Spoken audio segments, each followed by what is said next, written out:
extremamente compacto. Todos os componentes estão agrupados na dianteira e, com isto, o espaço interno do carro fica maior para uma mesma dimensão externa. Os motores disponíveis são o 1,8 litros a álcool ou gasolina e o 2,0 litros a álcool para o modelo GS. O motor é fixado ao monobloco em 3 pontos. Na gravura à esquerda da tela, vemos o coxim traseiro do motor fixado à transmissão. Do lado direito, o coxim dianteiro do motor e abaixo, no centro da tela, o coxim central do motor.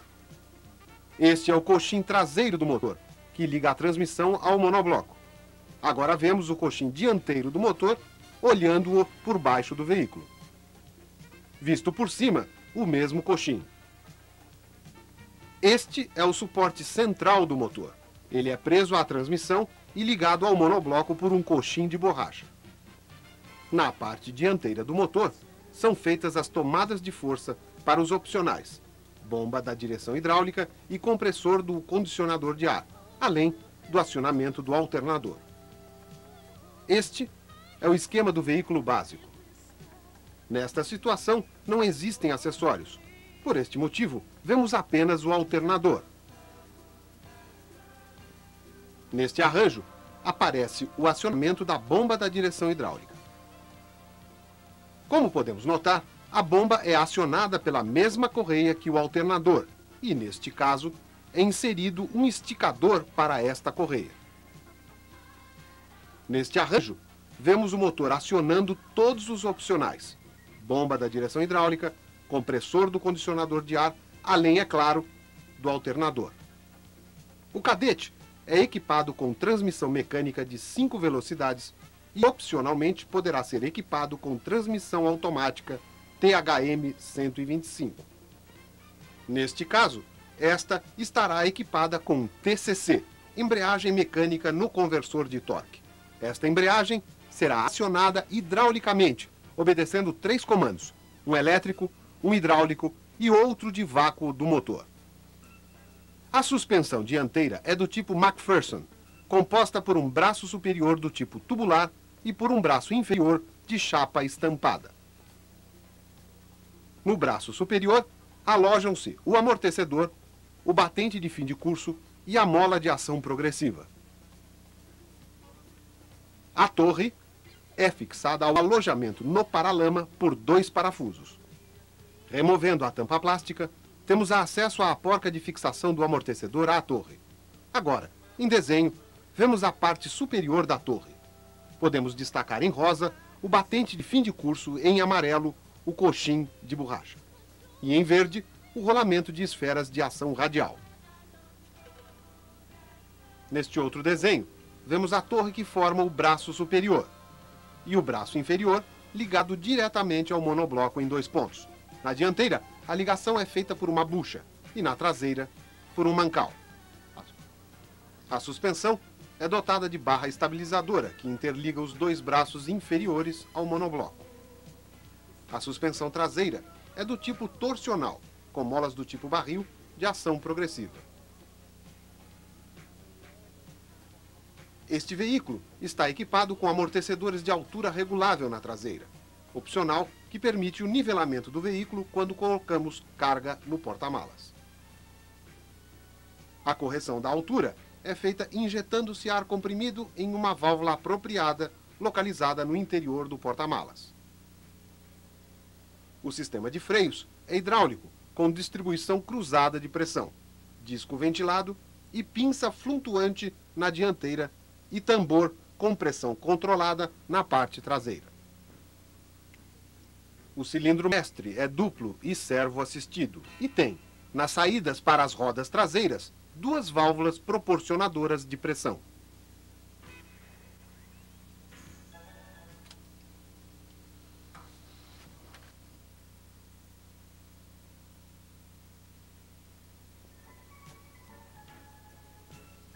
O Cadete usa na maior parte de seus conjuntos mecânicos as mesmas ferramentas especiais desenvolvidas para o Monza, já que ambos adotam a mesma tecnologia de última geração.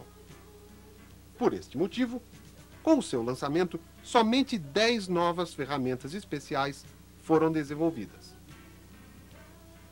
São elas: sacador e colocador das buchas dos braços inferiores da suspensão dianteira.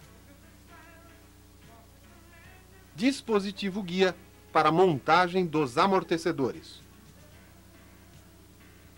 Chave para aperto das porcas superiores dos amortecedores. Colocador do vedador do eixo da bomba da direção hidráulica. Chave para soltar e fixar o medidor de combustível. Chave para ajuste de altura do para-brisa durante a montagem. Chave para soltar e fixar o botão de acionamento da posição de conforto dos cintos de segurança. Chave para remoção e instalação dos soquetes e das lâmpadas do sistema de verificação de dados. Dispositivo para cortar a cola de fixação e vedação dos vidros.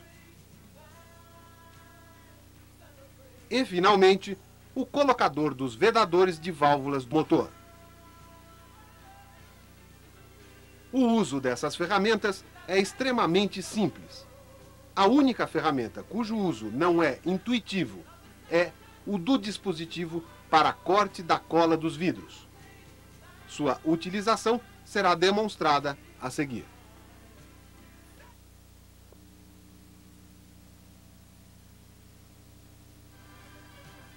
O Cadete incorpora entre suas características a tecnologia dos vidros colados. Neste veículo, o vidro do para-brisa, o vigia traseiro e as borrachas de vedação dos vidros laterais traseiros serão instalados com esta nova técnica. Vamos ver a sequência a ser usada para a remoção dos vidros. Após retirar-se os painéis de acabamento e as grades de ventilação, com um saca-pinos, remove-se os apoios excêntricos. Remove-se a guarnição de borracha. Algumas vezes, esta guarnição adere à cola do vidro e, neste caso, é necessário cortá-la. Aplica-se fita adesiva em torno do alojamento do vidro, para proteger a pintura de eventuais riscos. Esta é a ferramenta especial, desenvolvida para a remoção dos vidros. Ela é composta de um cabo de aço, uma haste e um puxador. Com uma lâmina ou punção afiado, fura-se a cola entre o vidro e a carroceria. Instala-se o cabo de aço, passando-o pelo orifício. Prende-se o cabo de aço na haste e no puxador.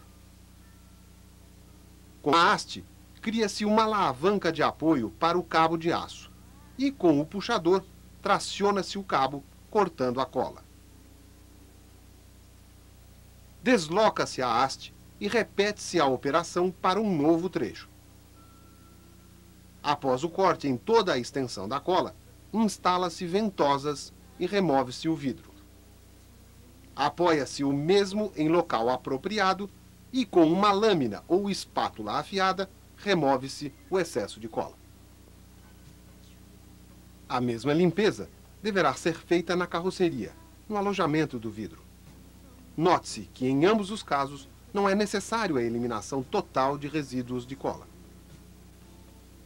Estes são os produtos necessários para a colagem dos vidros: solvente, primer para vidros e o tubo com cola. Estes produtos fazem parte de um kit, que inclui também o pano para limpeza, um pincel para aplicação do primer e um cabo de aço para corte da cola. Está disponível também uma embalagem com primer para a chapa pintada. Este produto não faz parte do kit de colagem de vidros, mas será necessário quando forem feitos retrabalhos de chapa e pintura no alojamento do vidro. Neste ponto do trabalho, consideraremos as duas hipóteses que provocarão a necessidade de remoção de vidros. Primeira, o vidro foi removido por estar danificado e um novo vidro será usado. Neste caso, com o vidro apoiado sobre o seu lado externo, limpa-se as bordas com o solvente. Aplica-se fita adesiva para delimitar a área de aplicação do primer. Na parte inferior do vidro, a área reservada para a aplicação do primer deve ser mais larga, cerca de 3 centímetros. Limpa-se novamente o vidro com o solvente, para garantir-se a ausência de gordura. Com um pincel, aplica-se primer em toda a borda do vidro, com um filete de aproximadamente 15 milímetros a partir da fita adesiva. Remove-se a fita adesiva imediatamente após a aplicação do primer. O tempo de secagem do primer é de 15 minutos.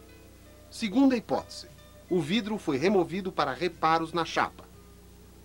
Neste caso, após a remoção dos resíduos de cola, retoca-se eventuais danos ao primer do vidro a ser reinstalado. Limpa-se o alojamento do vidro com solvente. Aplica-se o primer para a chapa pintada nas regiões onde a chapa foi retrabalhada ou onde a película de primer original foi afetada. Voltando ao vidro, agora com o primer já seco, instala-se a guarnição de acabamento. Então, com uma bomba manual ou pneumática, aplica-se a cola sobre o filete de primer, formando um cordão de aproximadamente 13 milímetros de diâmetro. No curvão do veículo, instala-se os 2 excêntricos plásticos que apoiarão o vidro. Suas partes maiores deverão ser deslocadas para baixo. A operação seguinte envolverá 2 pessoas. Vira-se o vidro e instala-se ventosas, e por meio destas, transporta-se o mesmo até o carro. Apoia-se o vidro sobre os excêntricos e aloja-se o mesmo em sua moldura. Pressiona-se toda a borda. Com ferramenta recomendada, gira-se o excêntrico até que a guarnição de borracha cubra todo o espaço superior da moldura. Verifica-se o perfeito assentamento da guarnição, corrigindo-o, se necessário. Após a aplicação, deve-se aguardar o tempo recomendado para a secagem da cola, antes de movimentar o veículo, conforme constam do manual de reparações e de boletim de informação técnica.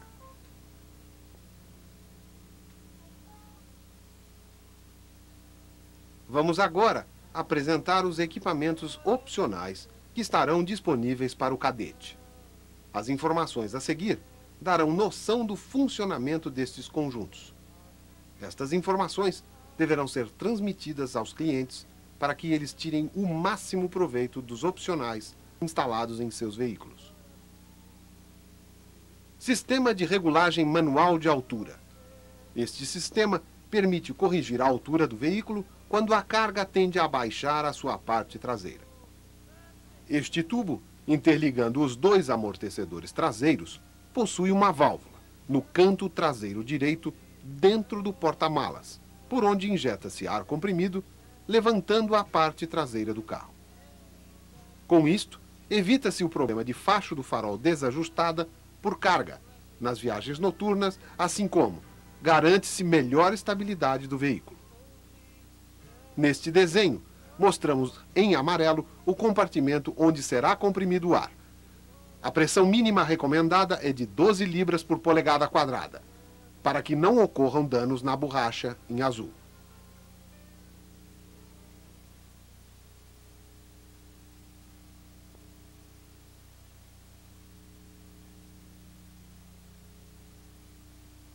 Os cintos de segurança dianteiros possuem agora um dispositivo automático de liberação da posição de conforto. Um botão, localizado na soleira da porta, destrava automaticamente o sistema de conforto quando a porta é aberta. Com isto, o cinto se retrai automaticamente, evitando que suje ou seja prensado pela porta. O ajuste da posição de conforto é feita puxando-se a faixa superior lentamente até criar-se ligeira folga entre o cinto e o tórax. Ao abrir-se a porta, esta folga é imediatamente anulada.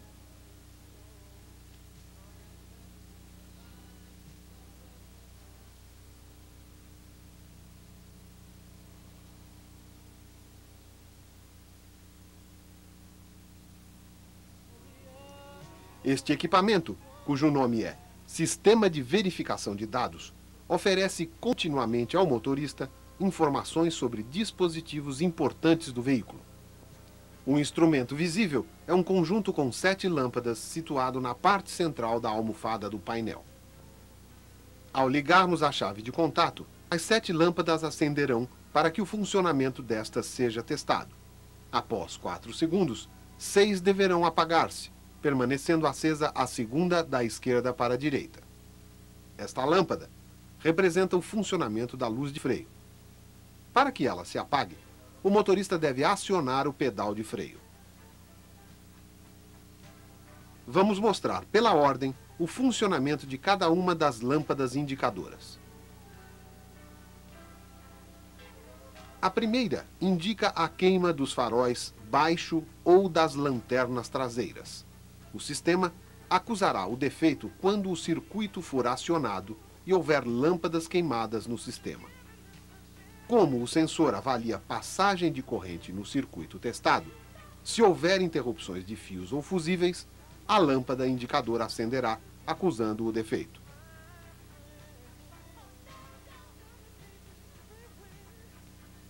A segunda lâmpada indica o funcionamento da luz de freio. Também, neste caso, o sistema indica quando uma das lâmpadas está queimada. Atenção! Acessórios do tipo brake light não podem ser ligados em uma das lanternas, pois isto criará nesta um consumo maior que na outra, e o sistema acusará, fazendo a indicadora permanecer acesa. Além disto, com a sobrecarga, ocorrerá danos irreparáveis ao sistema de verificação de dados. A terceira lâmpada indica o nível baixo de água no reservatório de expansão do sistema de arrefecimento, ou seja, o motorista será alertado quando, por evaporação ou vazamento, faltar água no sistema. A quarta lâmpada indica o nível de óleo lubrificante no cárter do motor. Se o nível estiver correto, a lâmpada se apaga após 4 segundos de ligado o contato. E a leitura é guardada na memória do sistema. Uma nova leitura só será feita 4 minutos após o desligamento do veículo e um novo ligamento. Se o tempo entre desligar e ligar o veículo for inferior a 4 minutos, não será feita nova leitura de nível. A memória do sistema repetirá a mesma indicação anterior. Se o nível de óleo está baixo, a lâmpada não se apaga. Neste caso, a informação permanece na memória e uma nova medição é feita após 35 segundos entre o desligamento e um novo ligamento da chave de contato. Se o veículo estiver desnivelado, pode ocorrer indicação de falta de óleo. Neste caso, nova medição deve ser feita com o veículo nivelado. Se a lâmpada piscar intermitentemente, é sinal de falha no circuito de conexão do sensor. A quinta lâmpada indica o nível de fluido de freio no reservatório do cilindro mestre. Em caso de perda de fluido, ela acenderá até a correção do problema. A sexta lâmpada indica o desgaste das pastilhas do freio. Esta lâmpada permanece acesa quando o desgaste da pastilha provoca o rompimento do sensor. A sétima lâmpada indica o nível de água no reservatório do lavador dos vidros dianteiro e traseiro. Caso o nível fique baixo, a lâmpada permanecerá acesa até a correção do mesmo.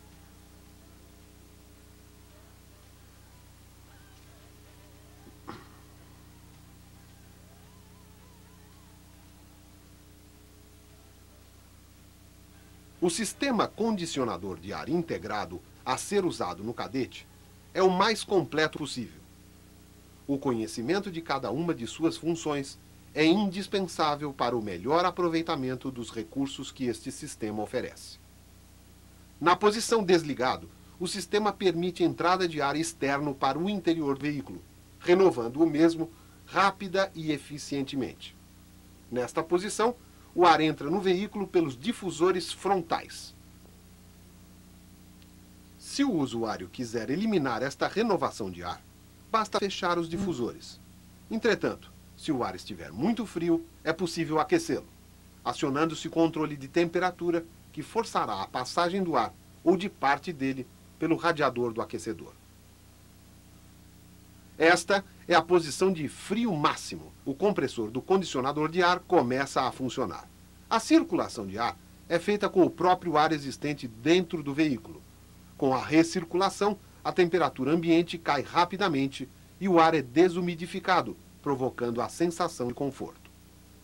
Esta posição é indicada para dias muito quentes ou úmidos, ou quando o veículo esteve longo tempo exposto ao sol.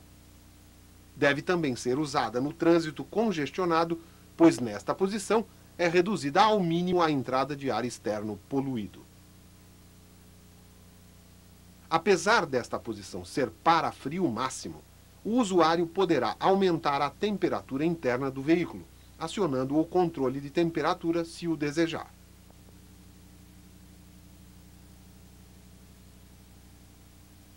Nesta posição, chamada de frio normal, o compressor continua funcionando, porém, abre-se a entrada de ar externo, renovando o ar no interior do veículo.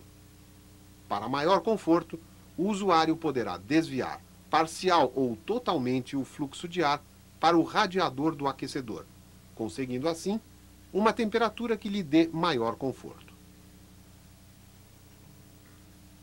Esta é a posição frio-quente. Nesta posição, o ar externo admitido se dividirá em duas partes. Uma irá para os difusores frontais e a outra para os difusores dos pés. À medida que se aciona o botão de controle de temperatura, a parte dos difusores dos pés passará a ser aquecida e a parte dos difusores frontais continuará fria. Se o controle de temperatura for acionado até os pontos vermelhos, também o ar dos difusores frontais será aquecido, porém sempre menos que o dos difusores dos pés. Esta é a posição ventilação. Nesta posição, o compressor do condicionador de ar permanece desligado e o ar externo é direcionado através dos difusores frontais. A diferença entre esta e a posição desligado é que na ventilação temos o ar pressurizado pelo ventilador. Se houver necessidade, o ar poderá ser aquecido acionando-se o comando de temperatura. Esta é a posição aquecimento. Nesta posição, a maior parte do ar externo admitido é dirigido para os difusores dos pés e pequena parte para os difusores do para-brisas. O compressor do condicionador está desligado e a temperatura poderá ser controlada pelo botão de controle de temperatura. Esta é a posição desembaçamento. Nesta situação, o compressor do condicionador é ligado, portanto, o ar externo admitido é esfriado e desumidificado e dirigido para os difusores do para-brisas e das janelas laterais. Uma pequena quantidade vai para os difusores dos pés. O ar poderá ser aquecido total ou parcialmente através do acionamento do controle de temperatura. A velocidade do ventilador do sistema condicionador de ar pode ser selecionada em qualquer posição de comando. Este seletor só não funciona na posição desligado.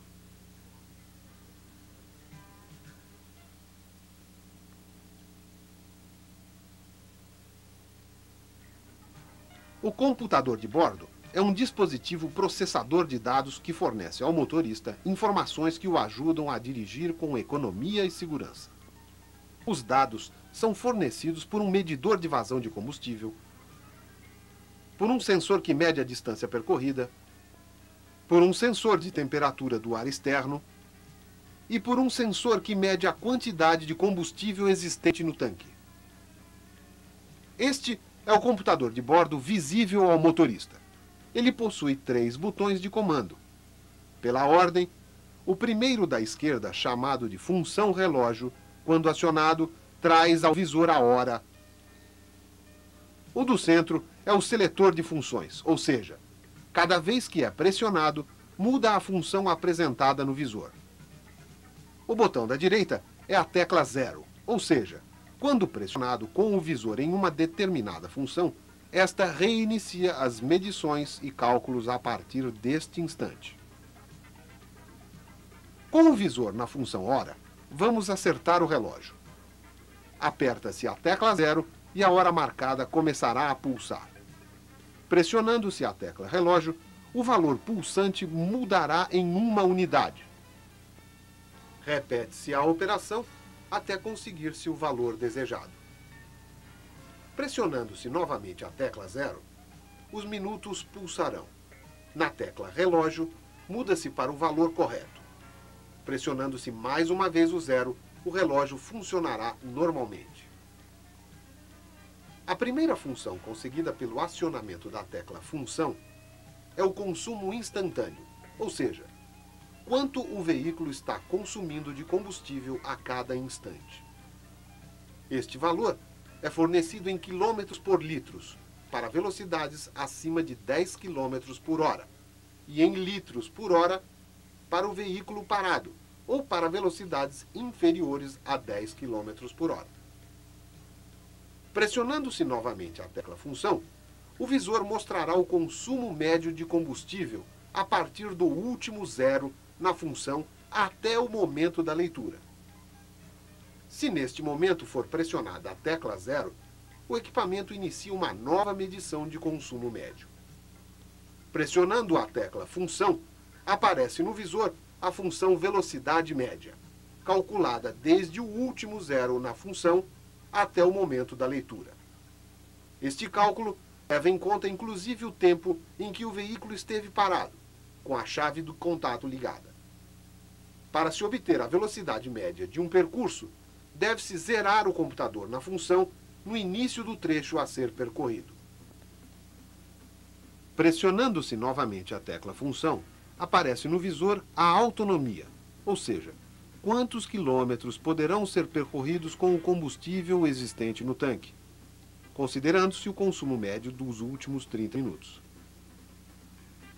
Para que esta leitura seja confiável, é indispensável que o abastecimento seja interrompido no primeiro desligamento automático da bomba e que o zero seja pressionado com a chave de ignição ligada e o visor do computador, nesta função.